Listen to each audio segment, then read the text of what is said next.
आणखी एक मोठी बातमी कोल्हापुरात ठाकरे सेनेच्या जिल्हा प्रमुखांचा व्हिडिओ बॉम्ब। ऋतुराज क्षीरसागर यांच्या कसिनोमधील व्हिडिओ पत्रकार परिषदेमध्ये दाखवला। ऋतुराज क्षीरसागर हे राजेश क्षीरसागर यांचे पुत्र आहेत। कसिनोमधील व्हिडिओ दाखवत रवी किरण इंगवले यांनी गंभीर आरोप केलेत। इंगवलेंनी आमदार राजेश क्षीरसागर यांच्या राजीनाम्याची मागणी केली आहे। बाप जर चुकीचा आहे तर मुलगा तसाच होणार। म्हणजे माझ्या भाषेत सांगायचं झालं तर कंपनी फॉल्ट आहे। जर कंपनीमध्ये फॉल्ट असेल तर ती गाडी कधी रिपेअर होत नाही। ह्या बाप लेखांच्याकडून बोध काय घ्यायचा?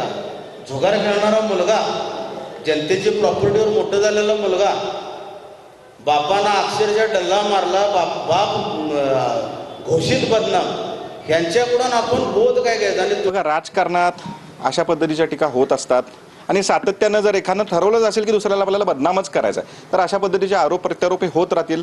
मला वाटत नाही त्याला फार ह्या बाबतीत मी एंटरटेन करणार आहे। काही कायदेतज्ञांचा सल्ला घेऊन मी भविष्यकाळात त्यांना चांगल्या पद्धतीने